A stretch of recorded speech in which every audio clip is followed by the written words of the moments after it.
Përshëndetje nderuar teleshikues, po takohemi në studion e hapur. Do të kemi sot një intervistë ekskluzive që ka të bëjë me gazetarinë. Në fakt, për disa elemente që përmes gazetarisë e arrim të eliminojmë themi ato vetit apo dukuritë negative të shoqërisë tonë shqiptare. Do të jetë kënaqësia jone edhe televizionit tonë që kemi sot në studio gazetarin Alban Selimi nga Presheva. Përshëndetje dhe mirë se erdhët. Mirë se jeta, sa faleminderit shumë për ftesën që më keni bërë. Alban, tashmë ju si figurë, por me qenë edhe venda si jeni, jeni të njohur me punën që bëni si gazetar, edhe në Preshevë, besoj se në Kosovë tashmë jemi një ndër gazetarët të cilët keni arritur sukseset më dha në këtë fushë. Do ta nisja këtë intervistë fillimisht me një çmim të fundit, besoj se do të kemi mundësi që të bisedojmë edhe për shumë çështje tjera, por çmimi i fundit i të cilën keni arritur ta fitoni si avokati i fëmijëve 2014 që e ka ndarë UNICEF-i themi ditë më parë. Çfarë do të thotë ky çmim për ju dhe si arritët deri te ky çmim?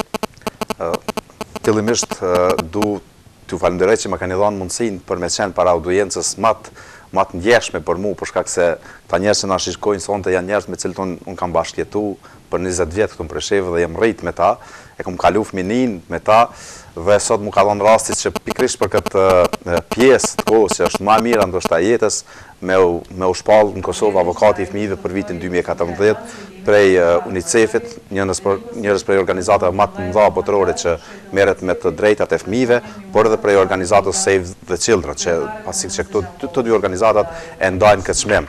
Ky çmim është tradicional dhe e ndajnë organizatat për personalitete, për punëtor, për shoqëri civile, për organizata, të cilat mirën kryekput me avokimin për drejtat e fëmijëve. Për këtë çmim jam nominu prej një kolegës gazetare cila i ka përcjell aktivitetet e mia, angazhimet e mia, dhe du me thonë që mas një vargu të çmimeve që i ka marrë për gazetari ulëmtuese, por edhe për çështjet e fëmijëve, ka qenë çmime që mas paku e kam prit për faktin se në Kosovë ka shumë organizata të cilat lobojnë për drejtat e fëmijëve.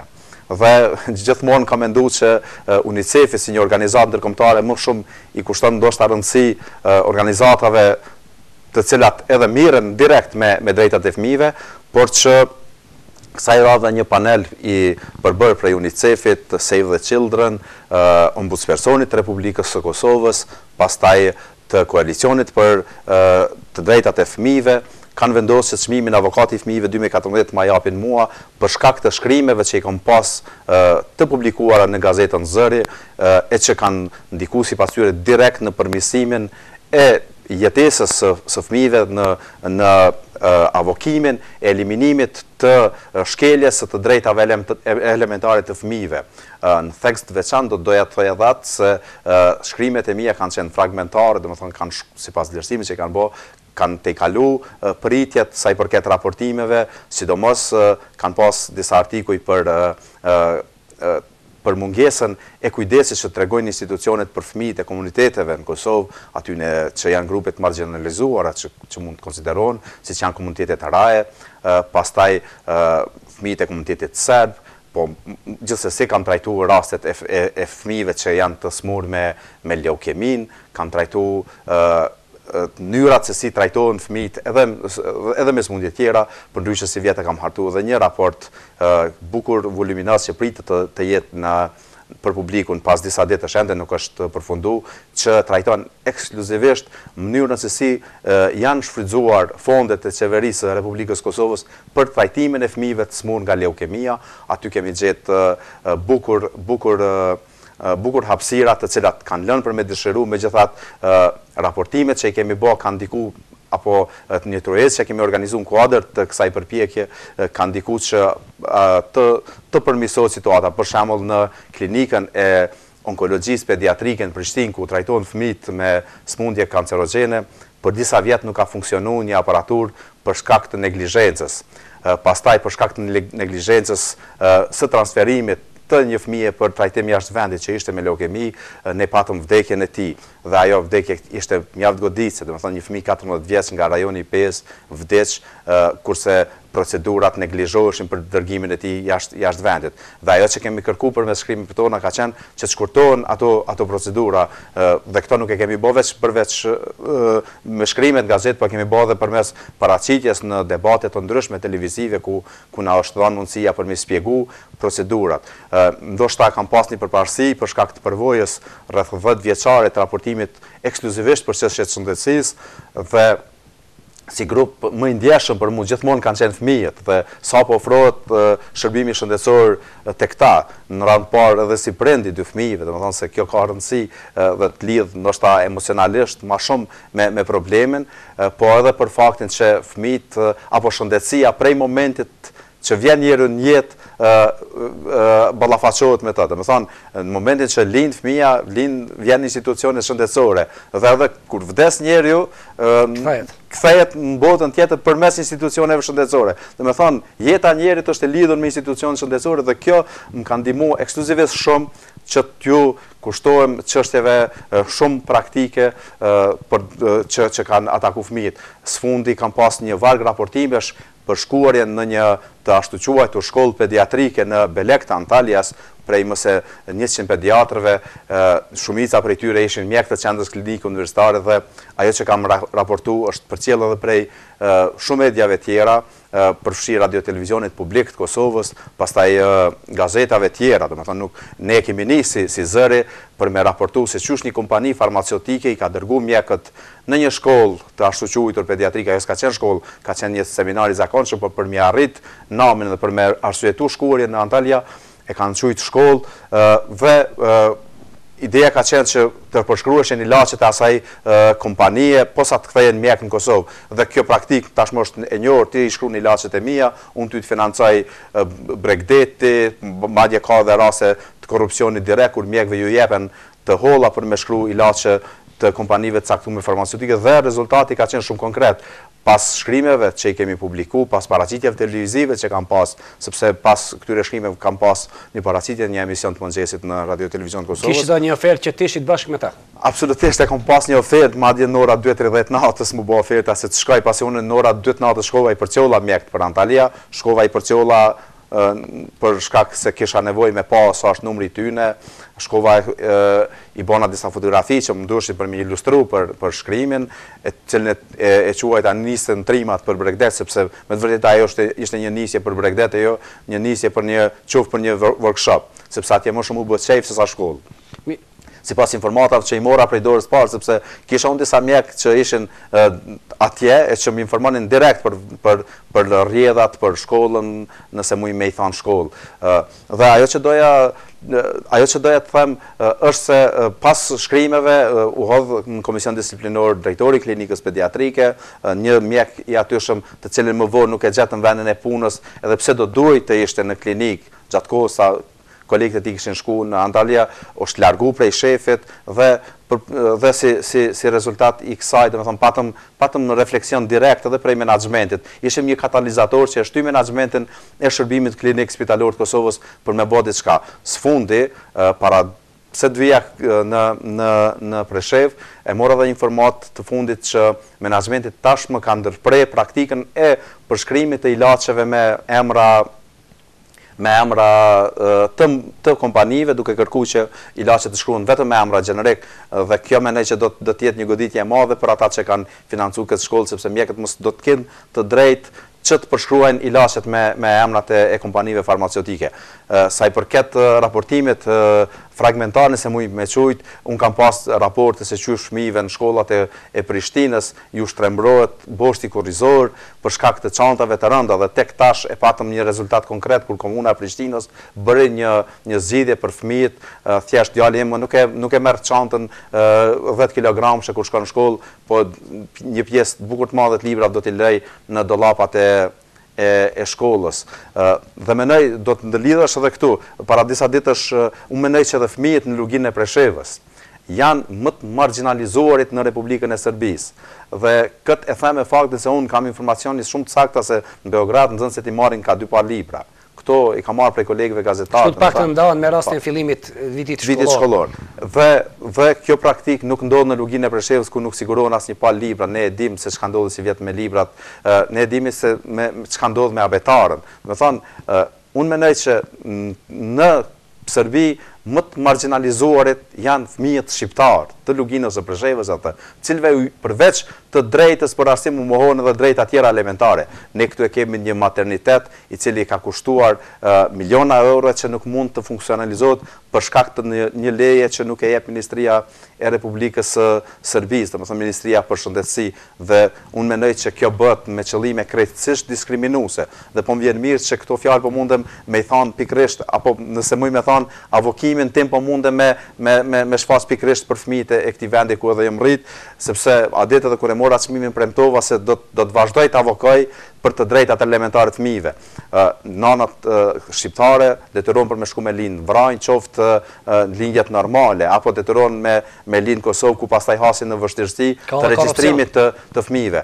Mos flasim për korrupsionin derisa nuk ka mund me hulumtu spaku nivelin që ush di me hulumtu në Prishtinë apo në qendrat spitalore shëndetësore të Kosovës. Domethënë, këtu ka shumë përfolje, domethënë për njerëzve, për shokëve të mi, që i kanë çu bashkëshortë e tyre për me lind në spitalet e Vranjës, ka marrë informacion se mënyra që shtrajtohen gratë atje nuk është e keqe në kuptimin e komunikimit, po kjo rrjedhë dhe komunikimit bëhet e mirë vetëm atëherë kur doktorëve ju mushën xhepat me parë. Po e them, vetëm një anë medaljes pa pas përvojë atje në spital, po flas prej përvojave që më kanë tregu familjarët e me të cilët jetojnë Preshevë, po dhe shokët dhe misht e shumë që i kam këtu. Mirë, Alban, besoj se gjatë këtyre minutave do të kemi mundësi që ndalemi veç e veç, të trajtojmë gjitha ato problemet. Ndërruar televizionistës, jemi duke zhvilluar një intervistë ekskluzive me gazetarin nga Presheva, Alban Selimi. Besoj se është i njohur për të gjithë ju, keni parë storie të ndryshme që nga pas bëj me korrupsionin, por edhe në shëndetësi, sidomos ato storje kur Albani me ekipin e tyre investigon të mjekt të cilët themi në ekipet kujdestare që shpesh hasëshin themi ishin në gjumë apo në kryenin detyrat për cilat ishin të uzuar. Alban, do të nisi pak, do të kthehemi shumë mbrapa, ndoshta do të jetë emocionuese për ty në retrospektiv. Ju thatë se 20 vite keni kaluar në Preshevë, shkollën e mesme keni kryer. Këtu si nisi apo si erdhi deri te ideja që t'jesh një gazetar? Ka qenë fati madh që këtu në shkollën e mesme Skënderbeu atëherë 25 maj ka pas disa profesorë gjuhës të cilët janë njohur për rigorozitet. Mirë po ata për nxënësit të cilët kanë pas prirje për fusha caktuar, ju kanë dhënë hapësirë edhe ju kanë dhënë mundësi për me i zgjeru kapacitetet e tyre. Unë kam pas profesorin e gjuhës shqipe Ali Xhamal Saliu, një njeri shumë i respektuar edhe sot për mua, i cili sado që unë nuk kam qenë ndër më të mirët në grupin e atyne nxënësve të gjuhës, ta ka dhënë mundësinë për me shpreh mendimin tanë, qoftë përmes hartimeve, qoftë përmes mënyra tjera. Mua dhe sot më kujtohen fjalët e tij kur na thoshte që mos filozofanin hartime. Vetë gazetaria nuk është filozofi, është me tregu çka po ndodh. Dhe thjesht atë praktik mas ne kam fillu me zhvillu edhe në angazhimet e mia në grupin e letrar ku profesoresha Ndjer Sadete Presheva na ka dhënë mundësinë për me kriju një kulturë të reflektimit. Kur e them për me kriju një kulturë të reflektimit, e them se në atë kohë ka qenë shumë vështirë, po flasim për periudhën 98 kur filloi lufta e Kosovës, po flas për periudhën 99, domethënë kur përfundoi lufta e Kosovës dhe ne ishim në një situatë, në një status me një kam Preshevë, me një kam Nikje, ku atko ishim edhe para fillimit studimeve dhe nuk dinim se çka po ndodh ndoshta me fatin ton.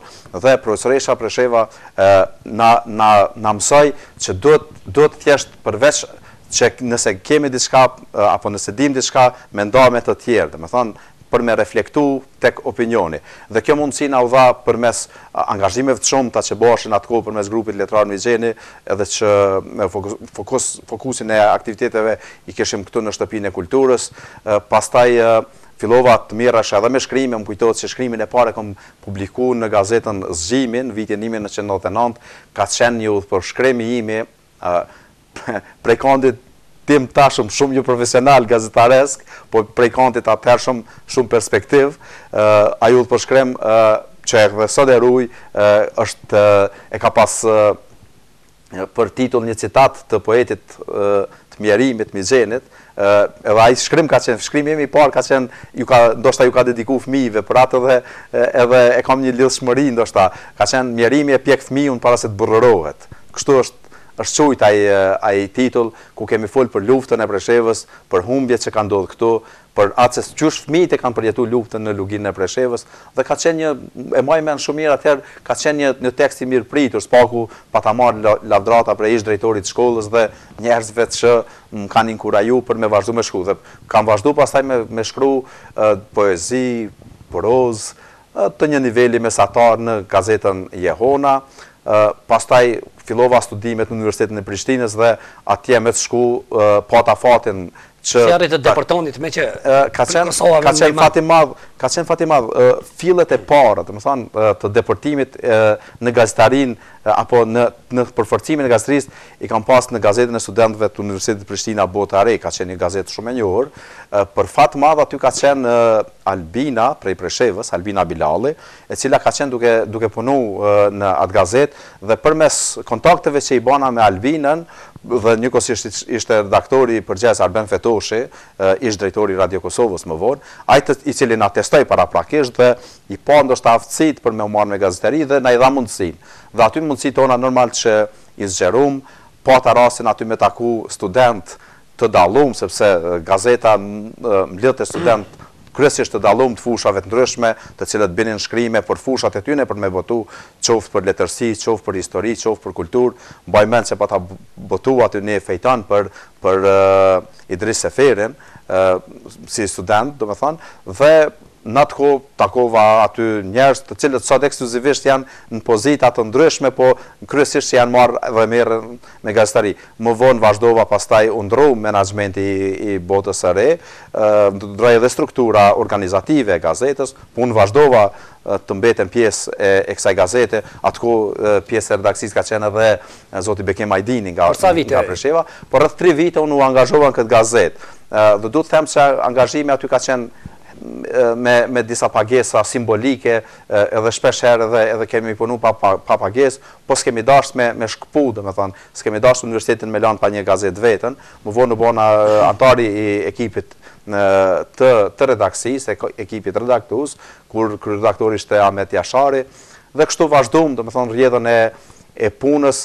dhe vazhdova pastaj në gazetë, kalova dikun në fillim të vitit 2004, kalova në gazetën e përditshme Pavarësia, është hapat kohë, aty deportova fal një konkursi që e shpallën, dhe me që përfundoi projekti i gazetës studentëve dhe më nuk e dija ka dalë gazeta studentëve, unë u çasa në gazetari editore dhe prej vitit 2004 deri në vitin 2005 i ndrova një 3 gazeta për shkak se isha gazetari i ri dhe jo që sarria të dëshmohesha, po ishte edhe një problem tjetër që mediat hapeshin në Kosovë, po nuk qëndronin mirë financiarisht.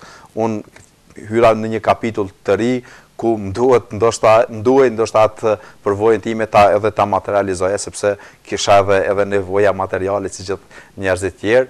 Dhe si përfundim, viti 2005, hapja gazetës Lajm në Prishtinë ka qenë një kthesë shumë e madhe për gazetarinë e Kosovës, mos të them një shkollë e re në gazetarinë e Kosovës, sepse kemi pas disa gazeta në atë kohë që kanë luftuar me rivalitet, siç ka qenë për shembull Bota sot në një anë, Epoka e re në një anë, dhe për me kuptu realitetin është dashur me lexu të dyja, për me nxjerr mesin e artë, me gjithë faktin se kanë qenë të dëshmuara tashmë në atë kohë gazeta Zëri, ku tash vazhdojmë me punu, gazeta Ku Auditore dhe disa mediume tjera që kanë arritur edhe ato kohëra të vështira për me rujt një lloj pavarësie. Dhe në Lajm vazhdova me punu për 5 vite me radhë, aty u profilizova, ka qenë një konkurrencë shumë e ashpër, ka qenë probleme marrë një kontratë pune për shkak të konkurrencës së brendshme, po çka po du me thonë, asnjëherë nuk jam një inferior, gjithmonë kam këngull në të drejtën time dhe gjithmonë krejt që kam bo me punë dhe mundu para se me publiku një hulumtim, sepse në Lajm fillum sfidat e publikimit të historieve hulumtuese. Gjithë shka që kam publiku, sepse mësorit hulumtuese nuk bësat për nesër. Marim pak ma shumë kohë, marim pak ma shumë hapësirë, dhe kur e kam rrinë në fillim publikimit, nështë ta shpesh kam lype redaktore me lanë dhe një ditë. derisa sepse ça ditë më ka dasht me u shkput apo me kriju një distancë me storjen, sepse njeri është qenje biologjike dhe mundet me pas një emocion të rastit, edhe nuk dush me ikë, dhe me thonë ndikimet emocional jashtëzakonisht shumë, dhe gjatë qatë saj dite kreqa komenu konë qka nëse unë jam pozitën e qati që ka me da nesër kushtimisht, për e thëmë kes në gazet, qështë cili kish me qenë reagimi im, edhe kjo nështë ka qenë mënyra ma mirë për më mbrojt, sepse kom rishiku, edhe njerë artikullin e kom arrit mos me shiku, dhe me thonë me gjak të nxehtë, po e kom shiku, dhe me thonë gjithmonë me një distancë prej kandit lexuesit. Edhe shpesh shkrimet e mia edhe para publikimit, se kom pas problem ju dhonë kolegëve të mi lexu, madje ja po më dhonë edhe rojeve, sepse ata janë lexuesit potencial, rojeve të gazetës, ju kom thonë merrni këtyre cilë është vlerësimi juj për këtë shkrem. Dhe menoj se kjo u konë, që kjo modestin është atë që e kom tregu me tjertë, u konë një qelës, nëse muj me qujt i suksesit në këtë fush.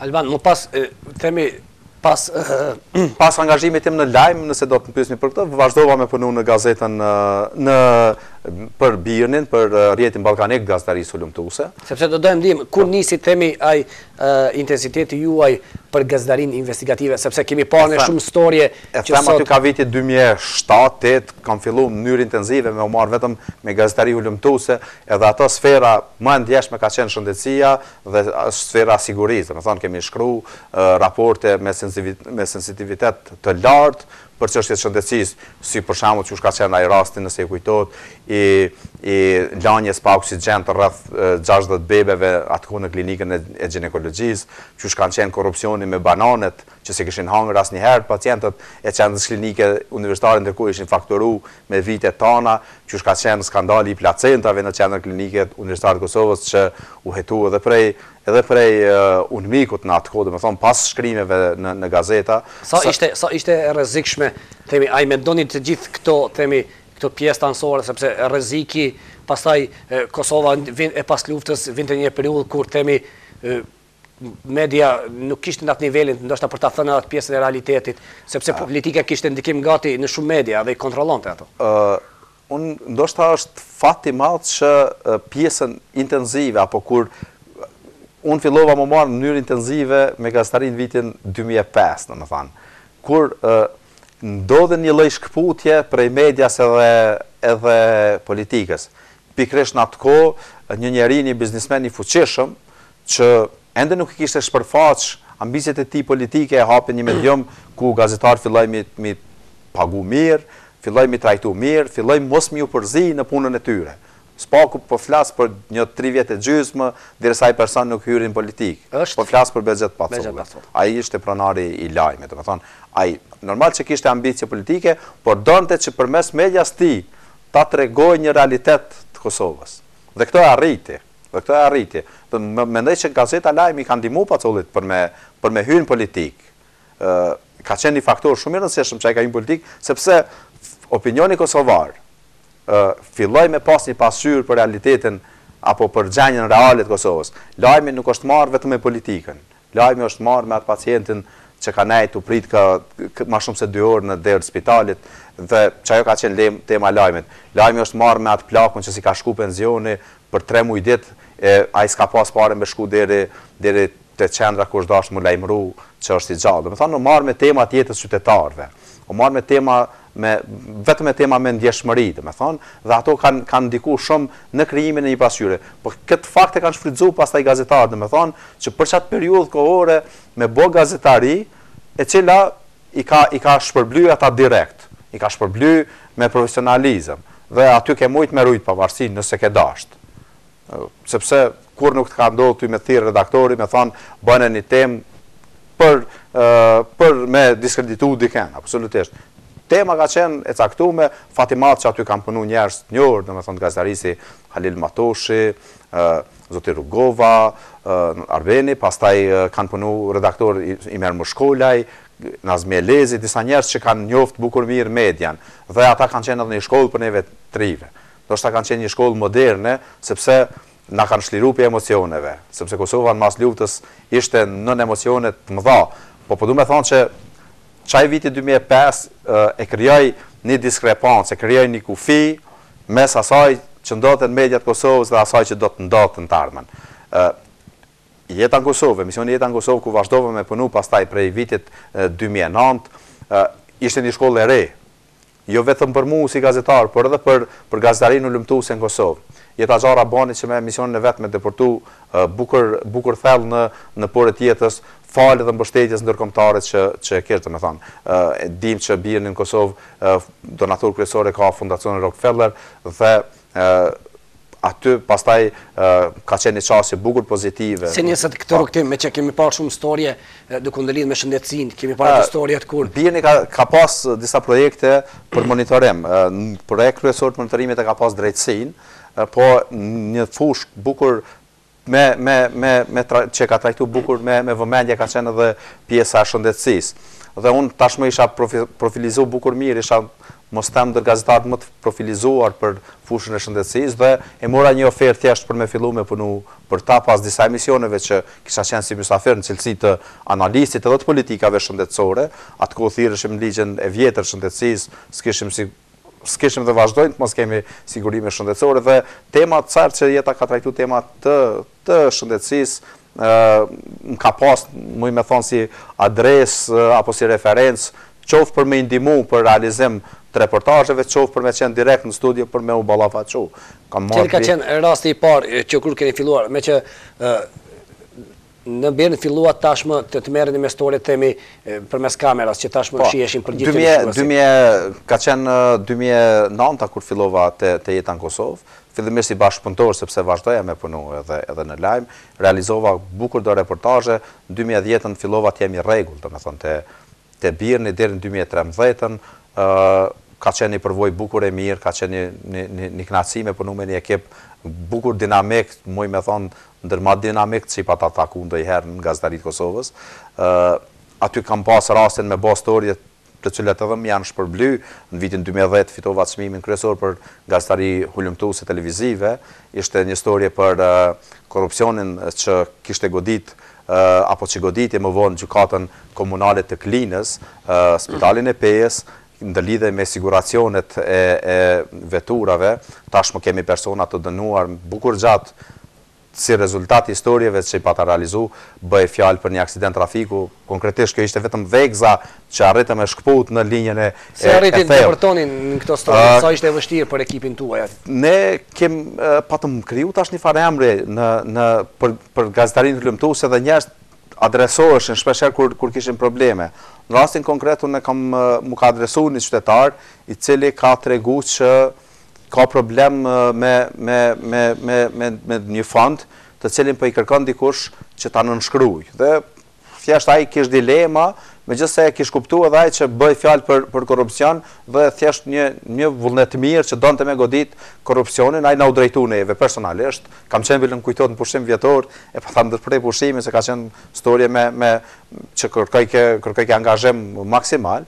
Edhe kam shku, kam shku në teren, e kam nxjerru atë personin pastaj te familja ti, kam dashmi pa faktet, dhe kur i kam pa faktet kanë qenë tronditse, kam mri me vërtetu përmes atij emisioni që pa ta volumtim, që 16.800 euro fix i këshin përfitu, ish kryetari i gjykatës komunale të Klinës, Kulpuka, i tash është i dënuar më shumë se 10 vjet burg, një avokat tjetër nga komuna Klinës, Lën Palusha, po ashtu i dënuar me disa vite burg, dhe këta në ndërlidhje me mjek të spitalit regional të Pejës kishin bo shpeshherë aksidente të imagjinume, kishin trajtu lande dhe në gjëgj, apo qoftë nëse kishin ndodhur një gërvishje në komunikacion, këta e kishin kompenzu qytetarën për gërvishjen e veturës që i ka ndodhur, por në gjëgj kishin autorizu fal dokumenteve që i kishin qytetarëve, kishin autorizu avokatin në mënyrë pa e ditë qytetarët dhe i njëjti kish indicu procedura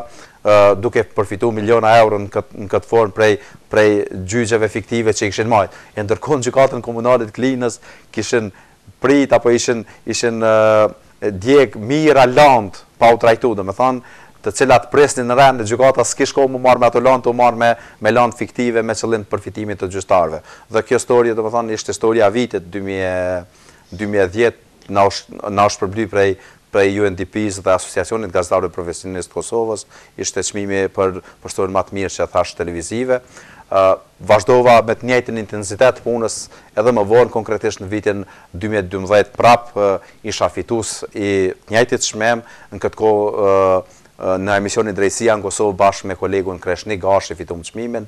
Ka qenë rasti i korruptimit të dy zyrtarëve policor në të cilët patrullonin në aksin Prishtinë-Fushë Kosovë, të njëjtit ja kishin kërkuar një qytetari dikun rreth 300 euro para për me i shmang një job, i njëjti punonte në përëndim dhe i kishin kërkuar që për shkak të mungesës siguracionit vetur i kishin kërkuar këto parë, të njëjtit ja kishin gjetur një sasi të vogël droge, cilën masanai të njëjtë policia me gjase e hupën dikon, po mritëm përmes historisë tonë me i pru inspektoratin policor, ka qenë dikon mbrëmje dhe mund ka thirrë një shok i im, më ka thonë që një familjar i tij policia po i kërkojnë pare, i kam thonë ku është, më ka thonë është në Fushë Kosovë, unë me që jetoj në Fushë Kosovë aty afër, i thash le të më afrohet te filan vendi, i na taku aty, e kam thirrë ekipin me urgjencë, i kam thënë që bëhet fjalë për një histori me sensitivitet lartë dhe me marrë ekipa më profesionale,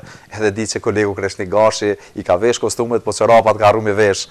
Po do të thonë që ju ka dashur përgatitje shumë e shpejtë për me ardhi vetxharjes, fiks 15 minuta masi që kam rritë qytetari, kolegët e mi kanë ardhur prej menzës studentëve të dikun mbresit Fushë Kosovës, aty e kena boni takim me qytetarin fjalë, i kena kërku me na i tregu realitetin, e kena vlerësu peshën e kena vlerësu fakt që Kreshniku ishte edhe jurist me profesion dhe peshën e shkeljes ligjore të atij qytetari dhe e kemi pyet thjesht sa ka pas substancë narkotike, sepse nuk kemi dasht që të jemi avokati i një narkoman, i një njerit që mirret me dilerllëk të narkomanisë, po me që e kuptuam se bëj fjalë për një narkoman privat, thjesht për një person që përdor drogën, vendosëm që me trajtu landën, domethënë na tregoj që drogën që ja kanë gjetë ka pas për nevoje personale, sasia ka qenë dikun 2 miligramshe dhe thjesht bëj fjalë me ligjet e Kosovës kjo trajtohet vetëm si një kundërvajtje. Ja bëm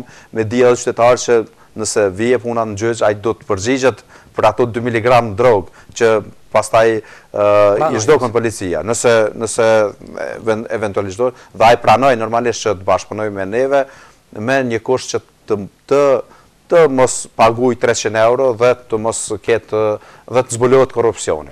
Dhe i morëm i gjerum parat të cilat qytetari kishte marrë për m'ia dhënë policisë, shkum dikon te Slatina aty ku ishte lënë pikë takimi, ne kishim një xhip me vetura amerikane, e morëm me qëllim ato që mos me ranë sy më duksit huj, i instalum kamerat në veturë, domethënë kamera pak më speciale, sepse nevojit ishim ekip pak më senzitiv dhe kur mrrim të vendi, ai qytetari u nal, po policia kur e pan veturën tonë nuk pranon me i marr part dhe u nesën.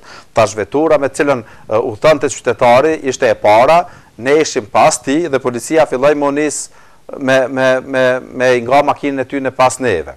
Dhe kemi mrrit kemi nga makinën dikon 4 kilometra dhe kemi pasur reagimi i policisë ka qenë pak konfuz, ata nalin dhe t'ja marrin parë çka të bojnë dhe i kam thonë di atë moment kolegut që ka nga makinën që është më mirë të nalemi dhe jemi nalë të një pompë e derivateve aty, ata kanë vazhdu dhe ku është një rrotullim aty ku kthehen veturat për aeroport, aty dhe ka ndodhur shkëmbimi i pareve. Po, që ka ndodhë, ky qytetari s'ja ka dhënë krejt parë, do ata s'ja ka dhënë krejt dokumentet. Ky ka thonë që s'mujta mi siguru, se s'ka dasht me çu parë poshtë. Megjithatë i kanë thonë, mirë kur ti sigurosh tjera të parë, i merr tjera dokumente. E kemi thirrë me urgjencë, jemi lidhur në telefon me qytetarin, i kemi thirrë me urgjencë një dyshi që është linja e policisë, ata kanë kërkuar ta dim ku jemi, për cilën lokacion bëhet fjalë, i kemi kallëzuar për çka bëhet fjalë, po jo lokacion, sepse dyshojshim që thjesht mundën mi lajmërua dhe mundën mi zhdruk provat. Me këtë rast kemi shku me kamera në stacion policor të Fushë Kosovës kemi hy. Kur kemi hy aty, kërkesa e parë ka qenë munal kamerat, ne kemi thonë që këtu nuk janë kamerat mshefta dhe nëse ju keni diçka për me mshef, atëherë na po i nalim kamerat, po do ta raportojmë që ju personalisht si oficer policia keni diçka me mshef. Ata kanë thonë jo, është rregull i brendshëm. Megjithatë kanë pranuar që kanë pranuar një bashkëpunim, kanë qenë shumë të hapur, edhe kanë thirrë inspektoratin policor, dikun mas 3 orëve janë kthy policët në stacion, inspektorati ka lokalizuar, domethënë, vendin ku ata ishin përmes njësiteve, megjithatë në asnjë rrethon nuk ka përdor mekanizma që nuk kanë ndikuar domethënë në informimin e tyre. Të njëjtat mastriore janë kthy me parë në xhep dhe kur ju gjetën inspektorati parë në xhep, i ndaluan, pastaj u liruan të njëjtën procedurë të rregullt më vonë, po u suspenduan prej pune. Po çfarë fatkeqësia këtu është se po flasim për një periudhë goxha lartë kohore dhe sot njëri prej policëve ka ikë jashtë, ish policëve nëse mund të them, që ishte zënë në këtë flagrancë, ka ikë jashtë, me tjetrën vazhdon procedura gjyqësore, me datën 24 unë do të jem dëshmitar në gjyq në Prishtinë, respektivisht për këtë gjetje që kishim bërë atko. Du me thonë edhe atë që kjo punë kërkon pak vështirësi, po kërkon edhe guxim. Po në rrethana shumë specifike nevojitet edhe për kraja e redaksisë, nevojitet edhe investim material, sepse nuk realizohen storje të lumtuese pa investime apo pa vullnet për investime. Unë e din atko gjatë komunikimit që e bona me ish producentin e emisionit, i kishim disa dilema. Dilema ishte për shembull në teren, atë ju japim ingjizimet për me i pa inspektoratit policor, apo mos ju japim ingjizimet. Janë disa detaje që ndoshta s'është mirë mi nda për publikun, sidomos për faktin që unë s'punoj tashmë aty. Dhe regjisori në një moment tha, "Okej, ti jepja, tha po thuju që s'po jap. Sepse nëse ju thu merrni ju me çdo kusht, ata kanë ndoshta me tik prej binarëve." Dhe unë thash, unë e kisha lejen tash për m'ia dhënë ingjizimet, por kur mi kërkon inspektorati, ju thash më e keq, por nuk muj m'ia dhënë pa lejen e prorëve të me. Edhe thirra e prorin, jam kushtimisht tash, po më tha jo, nuk ki nevojë, tha m'ju dhënë ingjizimet, tha le ti besojnë fjalët qytetarit. Se ideja është me promovu diçka, me promovu që nëse shkon qytetari, i thot policit apo inspektoratit ja dhash dikujt 100 euro, inspektoratin me shku me njek njëjtin person.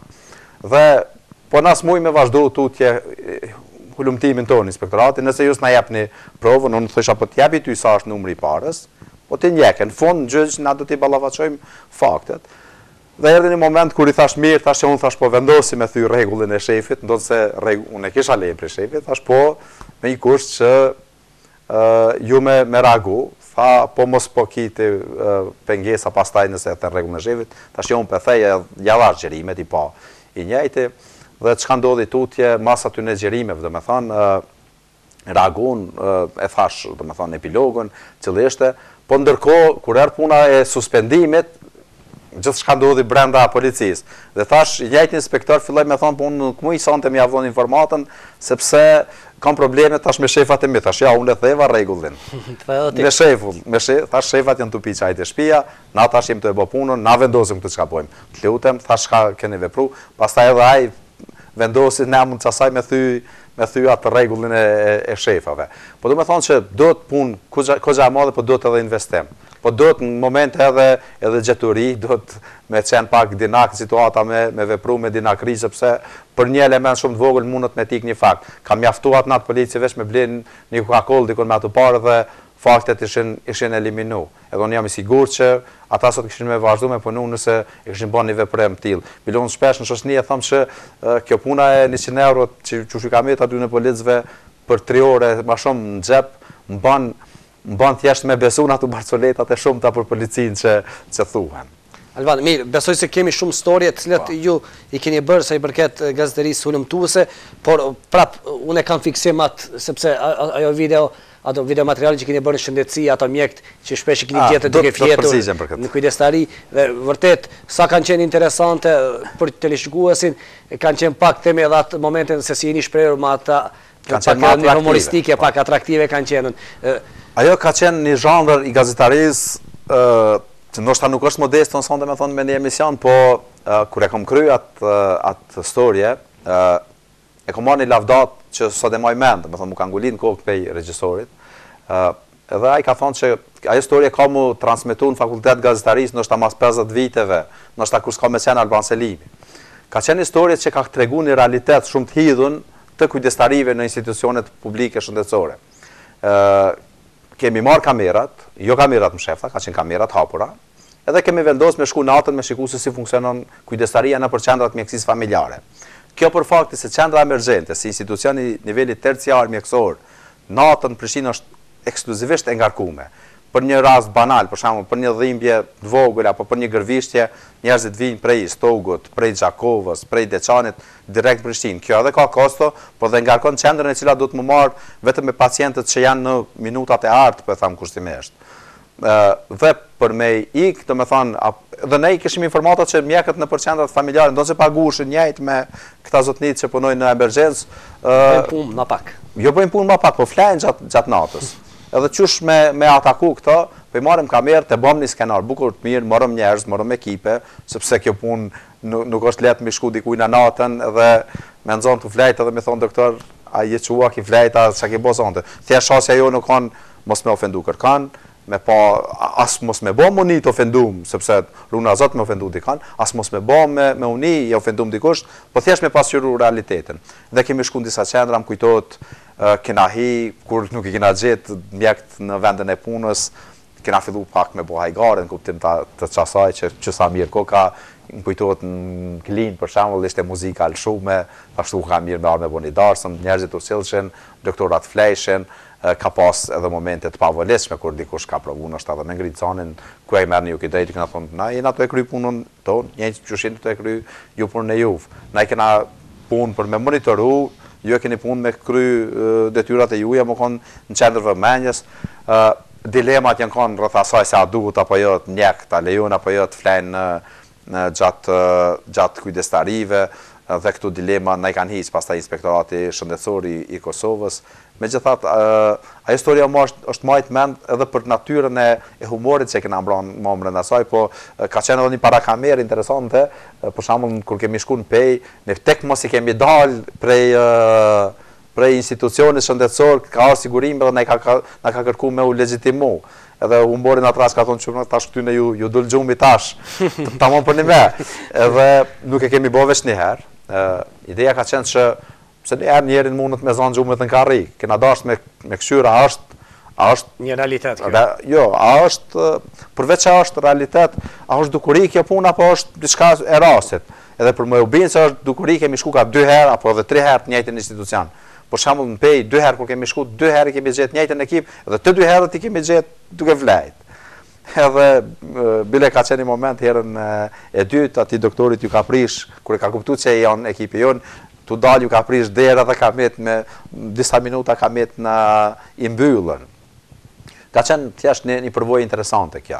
Po ajo që më ka pëlqyer gjithmonë ka qenë gazetaria shkruar me Hasan dhe kjo ishte ndoshta njëra prej arsyet që vendosa me u rikthyer gazetarisë shkruar. Gazeta Tribuna u hap në Kosovë me një avaz të ri, me një qasje krejt të re, me donator krejt të ri, dhe do të thoya që aty për një vit e shumë banëm gazetari bukur lumtuese, aty godetëm koza fuqishëm, nëse më i me thonë ashtu, temat që i trajtuam aty ishin të bukur të vlerësuara. Në tribun e patëm trajtu problemin e kryeagentit të Agjencisë Kosovare të Inteligjencës, i cili ishte zgjedhur në atë pozicion ndonë se kishte një padi për uzurpim pronash, dhe këta e vërtetun bukur mirë me dokumentacionit të cilat i sigurum për me zburimeve tona në gjykatet e Kosovës, me konfirmime nga kryetari gjykatës Kosovës dhe nga padecit, dhe fatkeqësisht instancat hetuese të Republikës Kosovës nuk ndërmarrën ndonjë veprim, po as presidenca, ndonse në mandatin e saj funksionon apo jepet aprovimi për zgjedhjen e kryeagentit Kosovës.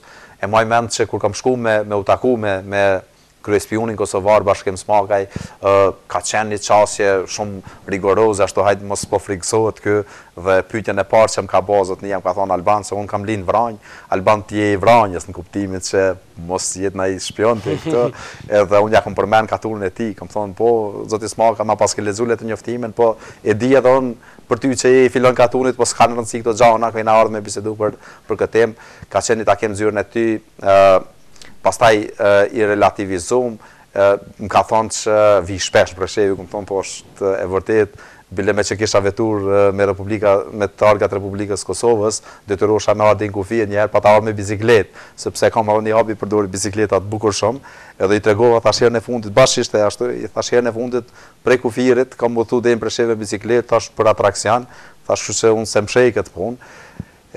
Ka pas edhe takime, apo ka pas edhe atakime, jo atakime të inatosura, po atakime për shkak të shkeljeve ligjore që kishin bë edhe zyrtarëve shumë të lartë, për shembull në tribune kemi trajtuar problematikën e marrjes së tenderë nga një kompani e pastrimit, një tender 3 milion që mund një kompani e cila kishte veç një punëtor, po që indirekt kjo kompani udhëhiqej sipas mediave që kishin shkruar atko nga sekretari i Kryeministrisë Kosovës Fitim Krasniqi. Do të thonë, përmes historieve tona kemi tregu qysh njerëz e Çeverisë janë të ndërlidhur apo kanë çësje në biznes. Edhe këto janë shpërbly. Në 2013 gjithashtu fitova çmimin për historinë më të mirë të shkruar për çështjet e fëmijëve në këtë vit këtë çmim mandati koalicioni organizatave jo qeveritare që mbron fëmijët në Kosovë, që udhëhiqet nga zonjusha Dunjeta Kelmendi.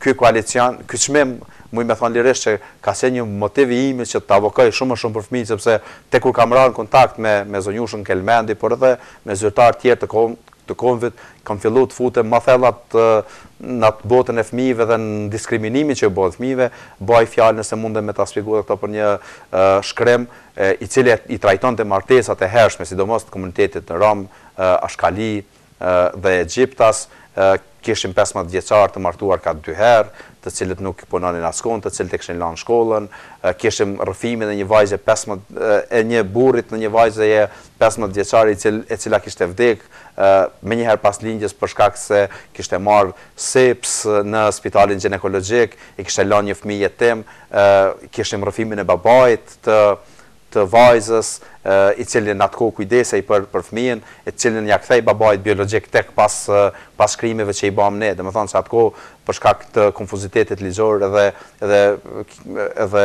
mos pajtimeve që kishin kriju familjet ndërmjet vete, fëmija kishte mbet pezull, gjyshi thjesht kujdesej për të, ndërkohë ai i kishte gjallë babain i cili kishte kishte lidh veç martesën e dytë me një gru tjetër po ashtu të mitur. Thjesht këto tema janë vlerësu dhe kanë qenë temat që më kanë motivu shumë për me lobu me zemër dhe me shpirt që fëmijët mos me qenë diskriminuar. Alban, ju keni marrë shumë çmime, po ka raste edhe që keni fuzuar, kështu të paktën e keni publikuar temi statusin tuaj në Facebook ku keni thënë se keni fuzuar një çmim. Çfarë ndodhi? Jo, s'ka qenë vetëm statusin tim në Facebook, ka qenë një letër e hapur që ja kam bë shefit të UNKT-s në Kosovë, zotit Andrej Russell, të cilit i kam shkruar se në ndarjen e çmimit për varfërinë ka ndodhur një konflikt interesi. Unë isha më vonë, domethënë tek kur u ndan çmimet, e kuptova se isha në rrethin e ngushtë apo isha fitues potencial i këtij çmimi, mirë po i shkruajtaj UNKT-s që nëse kanë vendos të më ndajnë mua një çmim, të mos e bëjnë këtë. E luta shefin e UNKT-s që nëse merr vesh që unë jam fituesi, mos e marr mundimin të ma jap atë çmim sepse do ta refuzoja. Arsyeja pse bëna këtë do lidhej me konfliktin e interesit. Një zyrtare e cila ishte në komision që e bënte vlerësimin e shkrimeve tona, ishte bashkëshorte e një redaktorit, një mediumi. Dhe unë me automatizëm fillova të dyshoj në subjektivizëm dhe nuk desha thjesht që edhe nëse fitoj çmimin të del dikush dhe të thot nesër që shiko ky çmim është ndarë me subjektivizëm, ka fituar Alban Selimi, po ka fituar edhe filani tjetër dhe çaj filani tjetër që ka fituar çmimin është gazetari i çati mediumi ku punon gruaja e redaktorit të asaj redaksie. Thjesht nuk deshta në këso kombinime me hy, i shkruajta në shefit të UNKT-s, mora reagime edhe prej UNKT-s, ata provun me bisedu me mu, thash unë krejt qa pate ju thash, s'keni qa bisedani me mu, ideja ka qenë hajtë të rishqyrtojmë pozicionin, të rishqyrtojmë komisionin, thash unë nuk e dua çmim, edhe kjo storje ka trajtu vdekjen e një fëmije, ka pas të baj me vdekjen e një fëmije që s'ka pas pare për autobus, prej një fshatit Kamenicës që quhet Bosce nëse s'gaboj, deri në Prishtinë. ka qenë një rrëfim tronditës i familjes, po përmes rrëfimeve të familjarëve kemi trajtu edhe aspektin e funksionimit të institucioneve paralele dhe këtyne normale në Republikën e Kosovës. Bëj fjalë për një fëmijë rom i cili trajtoi herë në qendrën paralele shëndetësore, herë në këtë ligjore, domethënë në këtë të Republikës Kosovës, dhe mes kërkesave për trajtim mjekësor në dy institucione ai kishte mbet pa trajtim mjekësor. Njëra çonte te tjetra çonte te tjetra, fëmia në fund vdiq, një fëmijë sa i kishte mbush një vjeç, si rezultat i pakujdesisë mjekësore të dyja institucioneve. Alban, çfarë do të veçonit nga gjithë këto investigime, këto hulumtime që keni bërë temi më konkretisht, cila histori mbetet në mendje kështu edhe që ka bërë atë publicitetin më të madh? Historia që se përmenda e që ka vënë lëvizje dhe Interpolin është ajo për CPP të ilaçeve. Serbia i ka regjistruar ilaçe në Kosovë me dokumente të falsifikume. Si ka regjistruar Serbia, i kanë regjistruar kompanitë farmaceutike të Kosovës, të cilat kishin lidhje me prodhuesit serb. Kjo historie ka met pak në hije për opinionin për shkak se çfarë që është publiku, është zgjedhur presidenti i Kosovës, aty fete Jahjaga. Por reagimi ka qenë në nivel, domethënë reagimi institucional. Kompanitë farmaceutike të Kosovës kishin marrë CPP në Beograd, ku Beogradi kishte CPP-ja është një dokument apo një certifikat për ilaçe. Dhe të njëjtin dokument Beogradi e kishte lëshuar për Republikën e Kosovës. Unë të e ditë bukur mirë legjislacionin fuqi e kisha parasysh që asnjë ilaç në Kosovë nuk mund të regjistrohet nëse shteti prodhues nuk e garanton shtetin importues për produktin e ilaçit. Dhe më lindi ideja çush i ka regjistruar Serbia ilaçet në Kosovë për faktin që Serbia nuk e njeh Kosovën si shtet, dhe çush erdhi deri te garanca. U interesova fillimisht mos ka ndodhur kjo përmes EULEX-it, mes që bëj fjalë për biznes, jo për diçka politike. Dhe pyeta në këto instancë, thanë që kur institucionet ndërkombëtare janë të kyçura në këtë proces, dhe isha në një vizitë në Beograd, provova të bisedoj atkohë me zyrtar të Ministrisë së Shëndetësisë së Beogradit, dhe arrita në kontakt dhe një zyrtar i Agjencisë Ilaçeve në Beograd, zotri Pavle Zellić, më kujtohet emri i tij, ma konfirmoi që Serbia asnjëherë nuk i kishte lëshuar një CPP të vetme për Kosovë dhe Metohija, më thotë. E lejma për Republikën e Kosovës çfarë kishin na. E luta zotin Zellić që këtë përgjigje të ma japë përmes emailit, sepse do isha me pas të fuqishëm të argumentume. Ai nuk pat probleme me bë këtë, më shkruajti. Dhe unë ju drejtova me të njëjtën përgjigje zyrës përgjigje për regjistrim të ilaçeve në Agjencionin e Ilaçeve të Kosovës. Ata thanë që kishin kërkuar disa herë të bisedojnë me institucionet e Republikës së Serbisë, mirë po përgjigja ishte se ata nuk kanë pranuar me fol si partner, domethënë dypalsh, dhe kanë thënë që ne nuk mujmë ju dhënë. Thjesht përgjigja ka qenë as po as jo. Megjithatë tu ka pas dilema për korrupsion. Më vonë u arrestu kryeshefi i Agjencisë Ilaçeve Ilir Dushi, u arrestu pastaj edhe shefi i licencimit kësaj ministria, jo vetëm për këtë rast, po edhe për një varg shkeljesh tjera që kishin ndodhur në sektorin farmaceutik nga të njëjtët. E që po vazhdon gjykimi ndaj të njëjtëve persona. Dhe pas kësaj Kosova bllokoi importin legal të ilaçeve të Serbisë. U vunë në lëvizje Interpoli, me që Kosova s'kish mundësi për me i vërtetu ato CPP, duhet në zyrtare me artë një konstatim, dhe Interpoli bën një verifikim dhe ju verifikoj institucionet të Kosovës që ato CPP kanë qenë falsifikume. Kjo është një historie që mendoj që ka qit jashtë kornizave të hulumtimit brenda një shteti, dhe këto e kam ma për zemër për çet arsye. Po historiat padyshim rasti i gjykatës që ju përmena të Pejës, të Klinës me mjek të spitalit Pejës, historia e cila ka bazë të bëjë me kujdestarit e natës, historie tjera që i kam trajtu, domethënë për fëmijët, sidomos ai rasti i vajzës që kishte marrë në formën e esit në boshtin kurizor, është një historie që padyshim unë bashkëjetoj me ta. Thjesht ne kemi fëmijë dhe do të kemi gjithmonë parasysh nëse dikujt i ka ndodhur diçka ka mujt me ndodhur fëmijës tonë. nëse unë sonte në ora 1 natës se shef fëmijën tem, edhe mjeku është duke flejt, në qatë kohë, unë e di çfarë shërbimi ka me marë. Edhe për atë do të me luftu, thjesht do të me luftu në një ndryshim kulturor, sepse ne nuk jemi shkop magjik me zgjidh problemet, s'kan as institucionet, po çka mundi me bë, mundi me bën një ndryshim kulturor. Për shembull, unë fetën e vu shpesh situata sikletshme për respektim të lidhshmërisë Kosovë. Ka pas rast që e kam prit dikan kafe dhe në një kohë ku sapo paty ligji i Doanit Vuçi dhe këtu prit ishte një restoran shumë i mirë, një natyrë shumë e mirë, çohet një zotni aty edhe cigarën, çohet tjetri edhe cigarën aty botë tëm. Thjesht ndërkohë ishin fëmijë të nejtë, ambient shumë familjar. Dhe pse mos me thirr inspektoratin, ne do të me fillu një kulturë qytetare me dhon tjerëve. Ti je në shtet andin. Ashtu si në vendin e BE-s, si ndihmojnë populli. Po përderisa qytetarët nuk vijnë në lëvizje për me bë ndryshime kulturore, askush nuk mund. Unë sot në shtëpinë time nuk e lej kërkan me pi duhan. Jo për faktin që mua më pengon personalisht, unë jam rrit vet në ambient në duhan fatkeqësisht. Po tu me fillu me bën një ndryshim kulturor. Unë e thash, i kom gra 1 vjet e gjys bicikletës prej Fushë Kosovës në Prishtinë, dikon rreth 10 kilometra, dhe e kom pa rezultatin edhe të kësaj pune, përveç një aktiviteti fizik që e kom pa se njerëzit kur e kanë pa, unë i një dhe 2-3 vetë tjerë që e bajnë këtë punë. Dhe si vjetë numri njerëzit që i përdorin bicikletat për të njëjtin destinacion është rrit, më thëmë është 10 fishu. Dhe na do të me fillu me bën një ndryshim kulturor. Dhe normal, mendimi im është që na do të kthehemi ka Evropa. Edhe shikojmë çka po bën Evropa.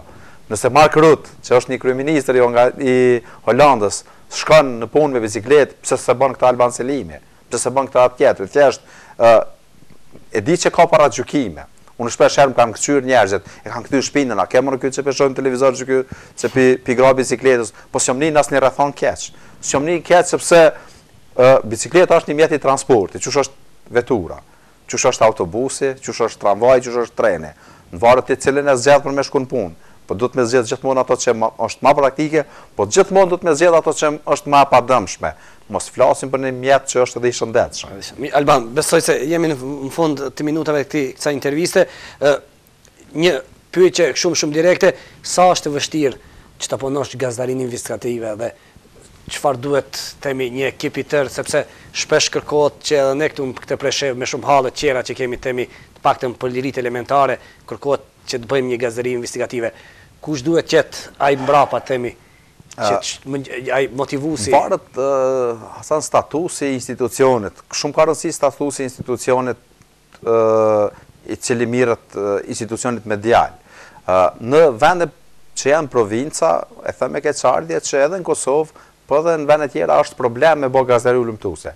Unë një gazetar shumë të mirë që punojnë në për qytetet Kosovës, e që nështë s'kanë mundësi me u marrë me gazetari ulëmtuese. Për shumë arsye, sepse kur jeton në një ambient vogël, njerëzit njihen mes vete, njohja është shumë e afërt. Ti nëse fillon edhe me lezje i lirum prej atij obligimit, nëse ti e njeh dikan edhe atako direktin nuk mundesh me prish çështje tua shumë familjare. Thjesht je i lirum edhe në aspektin etik, po edhe në aspektin ligjor prej një ulëmtimi të tillë. Dhe në vendet vogla është probleme me u marrë me gazetari ulëmtuese. Unë Preshevës kisha pas mundësi ndoshta me u marrë me gazetari ulëmtuese për çet fakt. Mos flasim tash për aspekte tjera, kush është financuesi i një mediumi, kush është, sepse këtu edhe Presheva i ka problemet e njëjta që i kanë qytetarët e qytetet tjera të Kosovës. Nëse unë vi dhe hyj natën, apo i marr kamerat natën edhe futem në ambulantën e Preshevës me pas apo flejnë doktorat, apo janë kujdestari që është duhet. Po e marr një shembull shumë banal, po edhe praktik në kuptimin e asaj. Cili do të edhe nëse çaj institucion. A ke rastis ndonjë rast kështu të paktën në aspektin e lumtues në Preshev, ndonjë si vjet natën kur erdha apo do më jam do, si vjet verës erdha në Preshev, mos mu vajza, edhe pruna natën po e them se mjeku kur erdha, mjeku jo po tekniku kur erdha me marr në ilaç për vajzën, i shkon tu flajt. Edhe un kam informacione shumë konkrete për njerëzve këto që ndodhin abuzime me të vërtetë fuqishme, edhe më vjen keq që edhe këtu ndodhin ato gjëra. Sepse Presheva ka një barë tjetër. Presheva bolle ka Serbin. Boll dëm këtij vendi bën Serbia.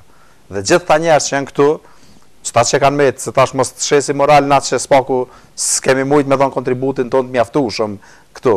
Po spaku prej atje mundohemi me bë diçka. Dhe është e patolerueshme ndoshta që mos me pas çaj vullnet që më ofru shërbimet minimale për qytetarët e këtij vendi.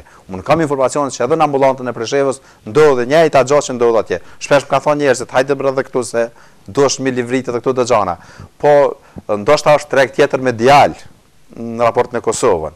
E di që Presheva gjithmonë një vizitë si ajo e Edi Ramës padyshim që ngjall interesa për qytetarët e Republikës Kosovës. Po, këto çështje tjera janë çështje që detektojnë direkt përgjegjësinë diku tjetër.